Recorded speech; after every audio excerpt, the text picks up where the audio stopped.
In this first lecture, we are going to talk about the solar cell.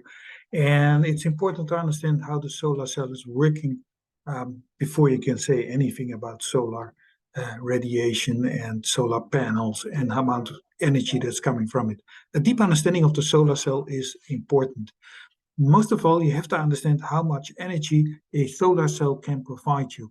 And you can only find this by calculating the way the amount of energy from the sun is distributed over the solar panel and how much this is going to be converted into the energy finally as a current produced by the solar cell. Now, in general, as you can see here, the general amount of energy that is basically radiated and coming to the Earth's surface is around 1400 watts per square meters. But of course, you're not going to harvest everything from this. It's a little less because of the clouds, because of the radiation, the deflections, and so on. There's a lot of factors that are influencing there.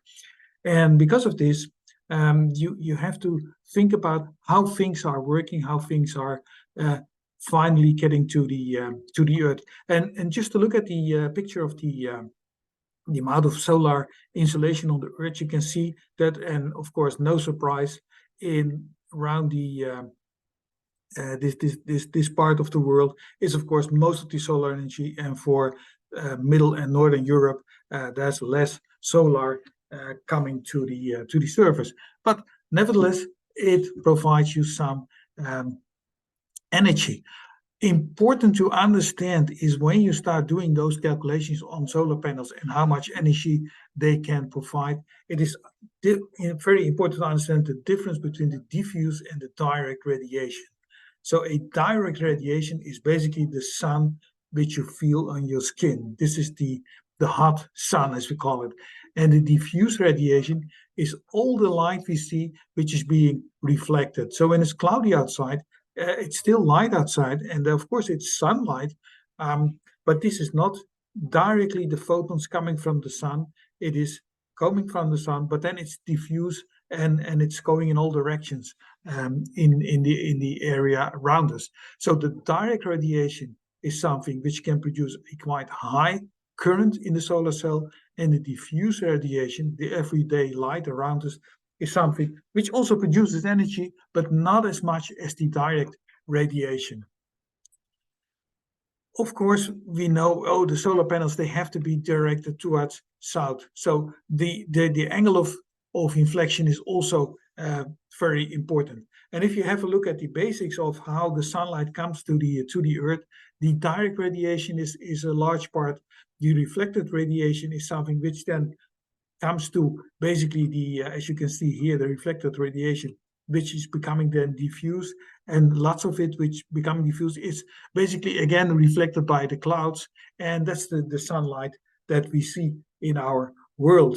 And the amount of radiance that we will get on a normal day is, when it's a very sunny day, but sunny like this, we get between, and I'm speaking here for Northern, Middle, and Northern Europe, around 800 to 1000 watts per square meter. But as soon as there's some clouds, it's only half. And if it's very cloudy, it can be less than 100 watts per square meter. So don't be surprised if you have just new solar panels and the amount of energy is very, very, very low. That's all has to do with the radiated direct radiation, produce a lot of sunlight. That's the power for which you buy the solar panel. But on most days when it is cloudy, you will not have this amount of solar energy. And of course, during the year, those conditions, they change. And as you can see in this figure here, the orange part, the maximum point, is of course here during summertime, and it's minimum during the winter times, at the beginning here in December and here in January, February.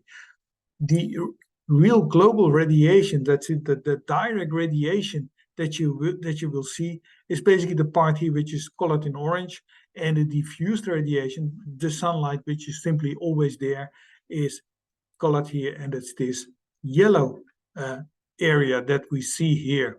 And you have to somehow take into fact that you can calculate with this diffuse radiation, which is basically always there, and the direct radiation. Well, it depends on the weather of the day.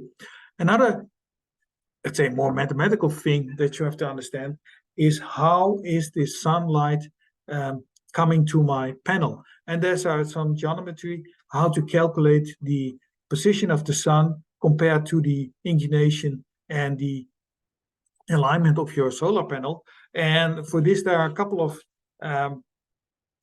angles which are defined, from which you finally can calculate the amount of energy that you can harvest from the sunlight in your solar panel. And of course, to no surprise, when the solar radiation hits the panel just exactly in a straight way, of course, then you have maximum energy. But as soon as the sun is changing over the panels are inclined to a certain direction, it all influences.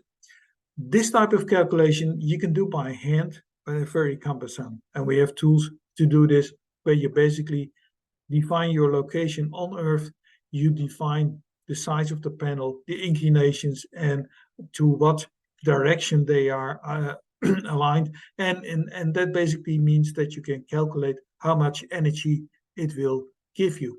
And you have to do such a calculation either for a day, for a week, or you can also do it for a year, so then summing up. But then you would really need the weather information also to get a fair estimate of what is possible. Now, to go into a little bit more into detail on this picture at the beginning, you see the solar azimuth is basically the angle from which is changing during the day. So it's coming in the east, and the sun goes down, settles in the west, and that's a fact you have to take into account. That is the this first angle, and of course you have to take into account that the solar evaluation from the horizon is basically how high the sun is. So during summertime, the sun is much higher than during wintertime, and because of that, the way for the solar rays to penetrate the Earth, the higher the sun in the summertime, and the shorter the distance through the Earth's atmosphere, and that's why also much more heat, much more energy from the sun. The azimuth of the photovoltaic array is basically how you position it 100% in the direction of south, or you put it more to the east to have the morning sun, or you put it to the west to have the evening sun. And the tilt angle is basically, for Northern Europe, you take around 30 to 60 degrees, depends a little bit. If you put it quite steep, you will see that with the lower sun during the winter, you can harvest more. And if you really go for the lots of energy during summertime, you will position it in such a way that it is optimum for the summertime. So the tilt factor is just a question whether you want to optimize it for winter or for summer. Now, the overall way that how we can express this, how much solar energy is coming to your place, depends on the position of the sun on the horizon. And the higher the sun, the better, the more energy you get from this. And with an exact, perfect, perpendicular solar attitude, so if the solar rays are really at 90 degrees with your solar panel, then we have what we call the AM factor, and this air mass factor, what's called, gives you exactly the number of energy that you can harvest from the sun. So it's basically a kind of a multiplication factor. In standard, if it's outlined correctly, the air mass is around 1. But as soon as the sun settles and gets lower, the air mass is getting lower. And it all has to do with these reflections in the atmosphere and absorption in the atmosphere, and the scattering because of the molecules in the atmosphere, and there's scattering because of there's pollution in the air. So there are a lot of factors which are influencing.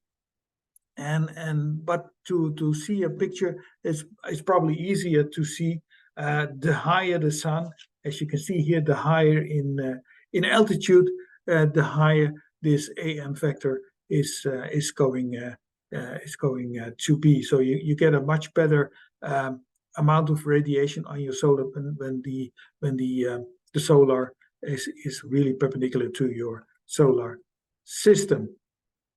Now, there are, of course, a lot of numbers. There's a lot of calculation you can do here. But in this way, it's nearly impossible to calculate this by hand. It is much better to use the tools to find out how much energy can be harvested from the solar panel. In the next presentation, we will go more into detail on the fabrication and the materials of the solar panels and the glass on top of it, and how much that influences the way the solar panels are working.